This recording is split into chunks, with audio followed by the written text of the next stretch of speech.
So here are a couple things that I like and dislike about the Husqvarna 701 is, first of all, there's the wheels on this one are Supermoto wheels, and I could not change it to an enduro. Even the bike is an enduro bike, could not change it. Or with a lot of effort you could change it, but you have to choose when you buy it. Either you go for the enduro or you go for the Supermoto. That's a downside. Next downside that I don't like is that it's very tall, and for me as a short person I had to already lower this one with a lowering kit, and the enduro version of it would be too tall for me. Even when it's lowered, I could ride with it, but I would feel really silly on it, especially riding off-road. So that's a downside, and the lowering kit costs a lot of money. So having to lower it, what's nice is that they offer the option that you can lower it, but it also costs money. Compared to maybe a BMW where you can order the lower or the higher version, here you can only buy the higher version and you have to spend the extra money to lower it. The next downside, I think, is the exhaust. It's super hot. And putting luggage on, if you want to put luggage on the back, then the exhaust for soft luggage, too hot, it will melt the luggage. So you have to change the exhaust. And then the tank is back here. That also is not good for the luggage, because if you put luggage on, of course, getting to the tank every time is annoying, and the tank is quite small too. So this rear solution, it's a fun bike more than a travel bike, I would say, in that sense. And then the key position here I don't think is great, because putting a tank bag up here, that would be also annoying. It's always kind of in the way. Then one more thing I don't like is the traction control switch always resets, and traction control is always on when you turn off the ignition. So every time I switch off the ignition, switch it back on, I have to adjust the traction control again, switch it off again. The display is quite low down, so having to, if I want to see how fast I'm going, I have to always actively look down quite far, which I also think is a downside. And also the indicator light is quite low down. Occasionally I forget to switch off the indicator. I really love the motor of this motorbike. I love the quick shifter. It's maybe the best on the market, these KTM quick shifters. And one more thing I don't like about this bike is the suspension. It's too stiff for me. It's completely softened up now, and I still think it's too stiff if riding on country roads. So that's a couple of things I don't like about the bike. While riding the last couple of days, some more things came to my mind, and I noticed that one thing I don't like is that the bike is quite wide here between the legs, and the foot pegs are quite narrow. So when I stand up to rest my butt, then I slide off the pegs. There would be a solution to this, to get the wider enduro pegs, because also this seat here is quite stiff and quite uncomfortable, I would say. I've done 300 kilometers with it, but actually my butt starts to hurt after a while. I put a different grip cover on it. This helps from sliding back when wheeling, or because you don't really have a step here like on other naked bikes. And that brings me to also what I really like about this stepless seat is that when I ride with a pillion, like with my girlfriend, it's really comfortable. We can sit wherever we want. I can sit forward, backward, and she can move with me, and we can sit very close to each other, and it's really nice for riding. Most of the bikes that I've ridden that have a step, Normally I'm sitting somewhere at the front, and then she's sitting way back here on the step, and there's this big gap in between us. And I think that's quite annoying for when you want to go sporty riding. I prefer to have body on body. That's personal preference. Talking about the seating position, I really like that there is no tank between the legs. On other bikes, well, you're always limited. You can only slip up until the tank, and that's it. And then your legs are forced around the tank. And sometimes in the mornings when the tank is cold or when it gets warm, then you have this hot or cold tank between your legs. And here, without a tank, I really love it. I can really slip up very tight to the handlebars, and or I can go more back, and I can actually switch my position according to my riding. This is a big upside, and I can sit completely upright, which I really prefer. The stiffness of the seat can also be a upside because it's quite sporty, and sometimes if you have a too plush seat, then after a long time of riding, also your butt can hurt. So it's very individual if you like this seat or not. But I did order a seat concept seat now after riding this bike for 11,000 kilometers, and it should arrive in the next couple of days, and I'm psyched to try it out just to get another feel, another option. Now the best thing about this bike has arrived, and I've been riding it for quite some time to give it a thorough test. It's this seat concept seat. This is wide.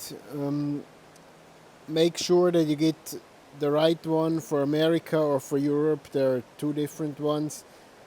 This changes the whole bike. I feel like I'm sitting a little higher than on the other one, so that makes a little bit strange, but in the end this is so comfortable compared to the horrible stock seat, and I'm sad that it took me more than 10,000 kilometers riding the stock seat until I actually found out that this seat is much better. So the first thing I would change on this bike for sure is the seat. Go for the seat concept seat. Will not regret. Super expensive, especially if you order it to Europe, but it's totally worth it.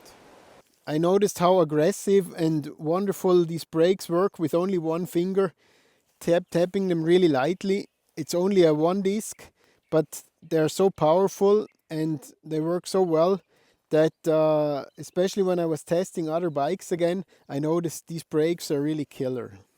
And they match very well to the acceleration of this bike because it really accelerates crazy.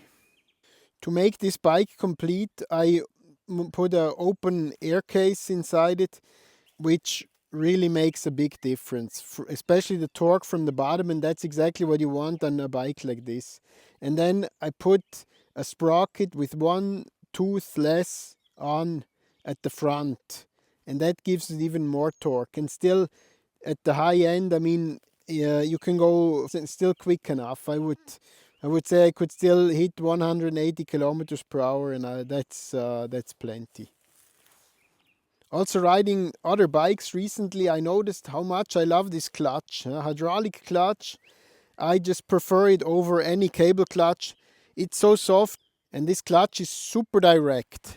Little downside I noticed lately when I was wearing, normally I wore textile pants or with a leather cushioning, and now I was wearing like synthetic pants, and I must have slipped up to here to the front, and here I actually burned the pants, so they're destroyed. And if you look here, you can see there is still some of this plastic here. So I'm trying to find another cover for this little spot here. And at the moment I'm wearing pants with some leather on them again inside, which can help. And here you can't see anything. But with plastic pants, this still gets hot. An absolute upside on this bike is that you can actually put these crash protectors here, and also at the rear I have these crash protectors, and I have dropped this bike already. And normally what happens, you can't really brake a lot. Sometimes you have a little scar here and maybe you break some plastic, but the plastic you can easily replace and it's really cheap. It's a really nice bike to crash actually and just stand it up again and keep going. Just what you shouldn't do is crash it on its rear while wheeling, because the tank is back here and this really hot exhaust, and then if you flip it and you break the tank, then you can have gasoline going over your exhaust. It hasn't happened to me, but I've heard of it, so a little cautious with wheeling. So the tank is 11 liters roundabout. It brings me roughly 300 kilometers, a little less, 270, 280 I think. I never measured how much this bike drinks, so I can't really tell anything about that.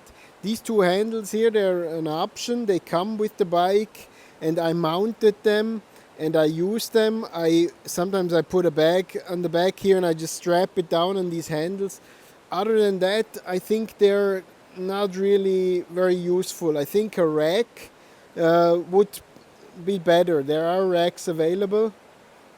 So this is okay to strap a little back down, but it's not amazing. And of course, you're always dealing with the tank that has to be filled here at the back, and so the bag has to be removed. I ride with a backpack quite a bit nowadays if I don't have to carry too much heavy stuff. And of course there is no, the fuel gauge only goes on, so there's no real fuel gauge. You just get the lamp about 50 kilometers before it's empty. So I've been okay with it because we don't really have a lack of gas stations around here. I just ride until the lamp goes on, and then I look for the next gas station. I like the tire dimensions on this bike.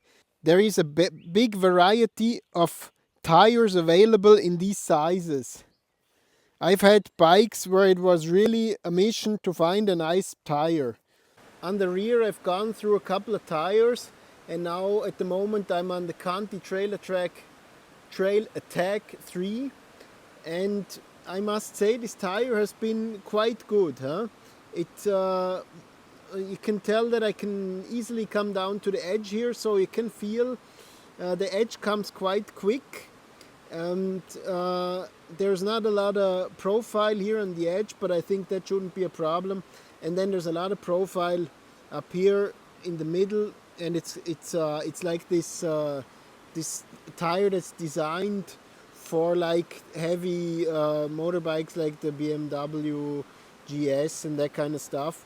So it's a little wobbly when I push it to the side, but it also kind of feels funny to ride, and I like it when the tire breaks out a little bit. On the front I've been mounting the Michelin Power GT, which gives a phenomenal grip. It doesn't last for very long, maybe 3,000 kilometers, but it really grips very well, and it's not extremely expensive. And I can't emphasize enough how nice and light this bike is. Now I have a knee injury and a hip injury, not from motorbiking but from skiing, and now I notice it a lot that I just prefer to take a light bike out rather than one of the heavy ones. One add-on to the suspension is that it is quite stiff and sporty, but I must say it's also very good. Like when the roads get really bumpy, actually I can feel the motorbike staying underneath me and it's not wobbling in all directions. I hope this has been some useful information for you. At the moment I'm experimenting with this nice CNC kind of rally tower that comes quite cheap from China directly on AliExpress. I won't go into details on this now because I am currently making a video only about this windshield. And if you like this content, stay tuned on my channel. I post videos about these bikes quite frequently.